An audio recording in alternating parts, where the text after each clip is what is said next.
everyone, you are watching Naresh IAS Academy YouTube channel.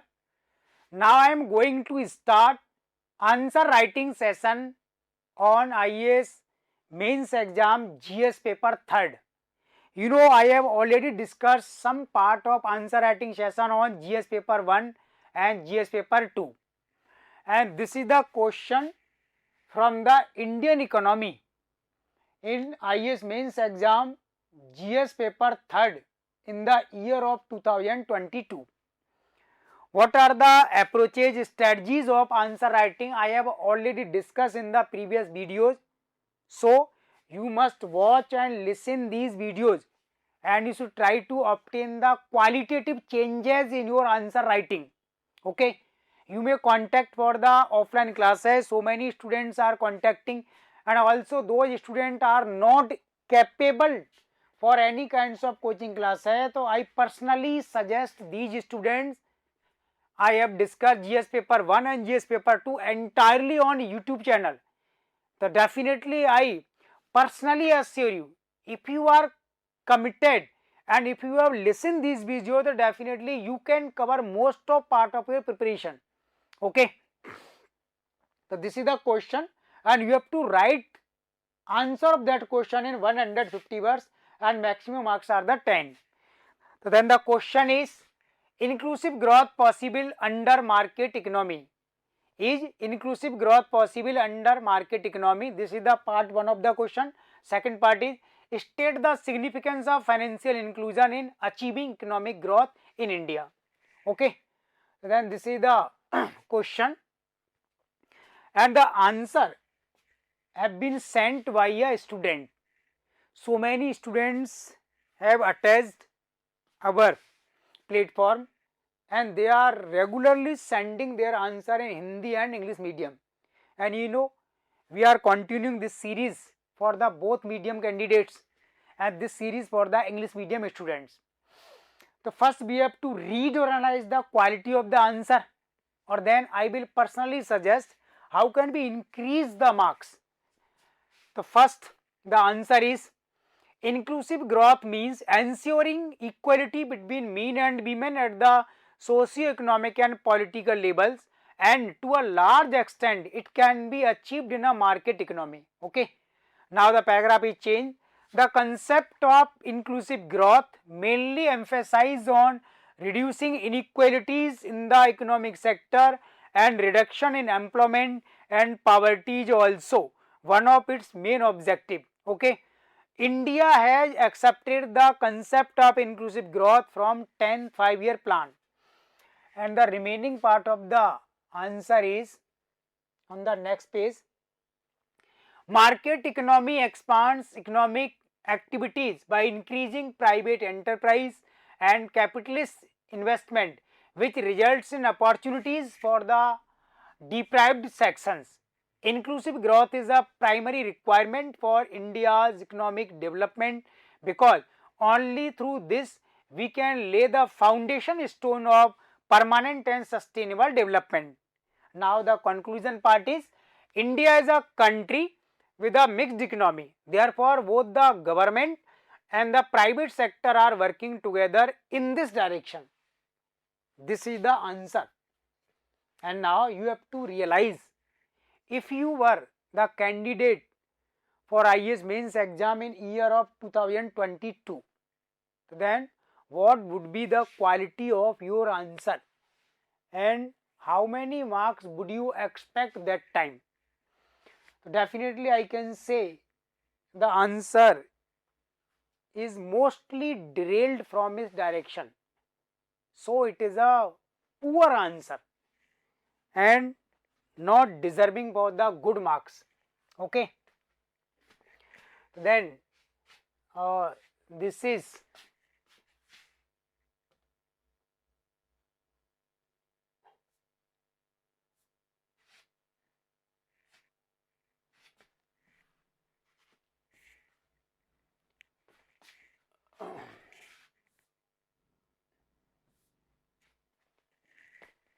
then maximum marks the candidate can obtain, I think that 2 marks only out of the 10. Okay. Again, I am personally suggesting you should read the question more than once. Then the question is clearly demanding two terms in the first half, inclusive growth and the market economy. Then you must know the meaning of inclusive growth and the market economy.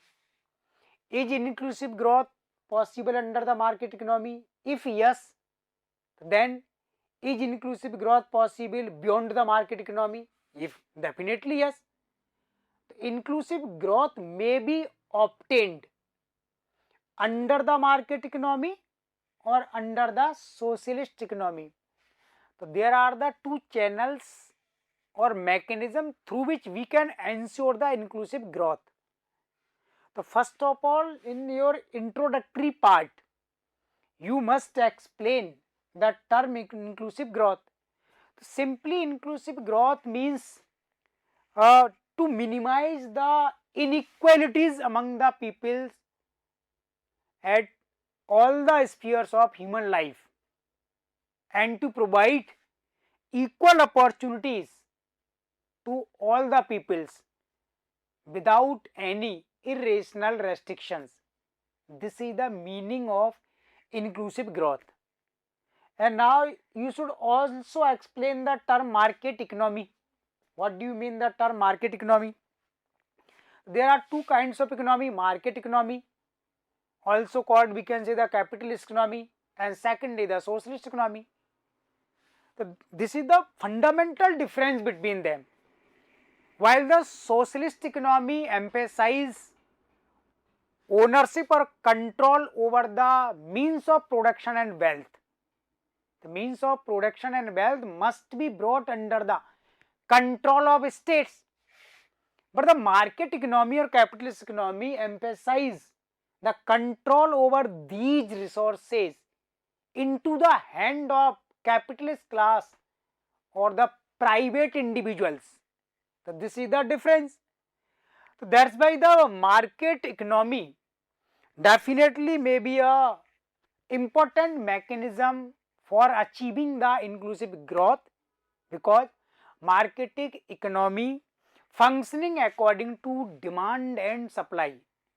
Capitalist class observed what kind of demand is exist in country and increasing, and how can we maintain the supply side or the production side. So market economy through the more investment can enlarge or expand the economic activities, and these activities may include most of unemployed peoples, and it will reduce the rate of unemployment, further the rate of poverty, and further the level of inequalities, and it will provide not absolutely but in the most extent opportunity to the all peoples. So mostly in India or in other countries we are facing a challenge. The underprivileged class are facing problems to reaching their position at the top. From the financial side, mainly they are facing the problem. Market economy can resolve their problems, but there are some limitation of market economy. So definitely market economy functioning according to maximize their benefits. This is the prime goal of the market economy. They do not want state intervention. State intervention must be the least, and there shall be absolute freedom to the private sector.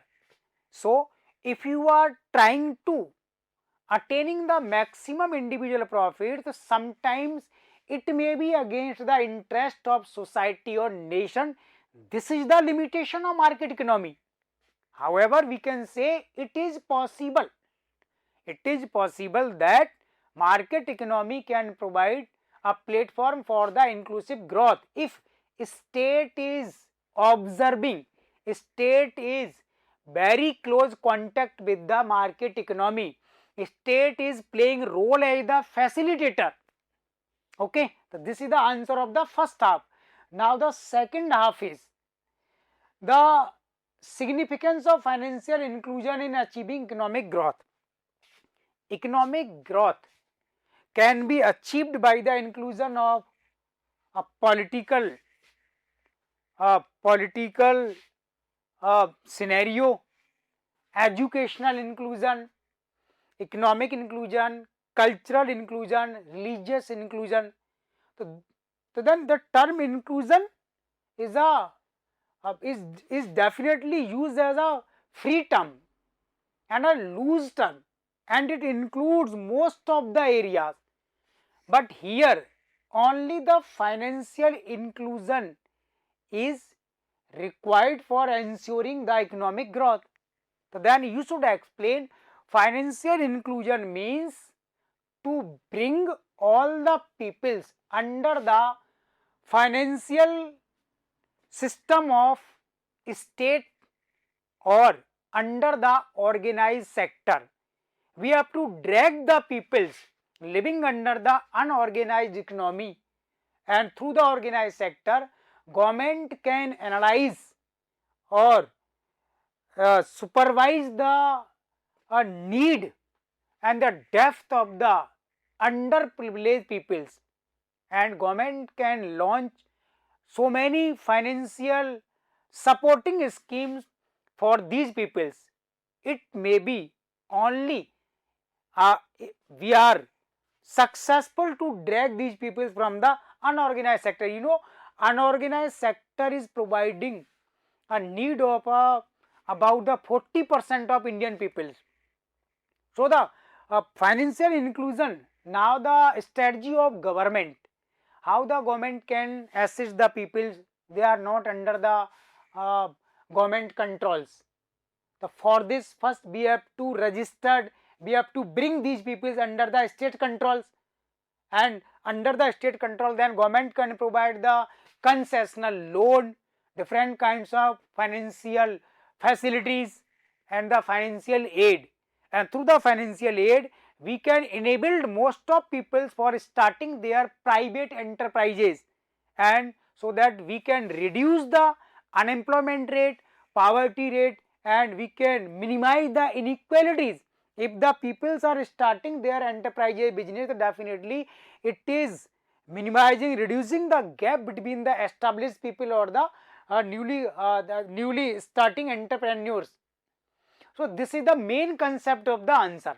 Okay, so now you should try to answer writing in this way, and also the length of the answer is not sufficient.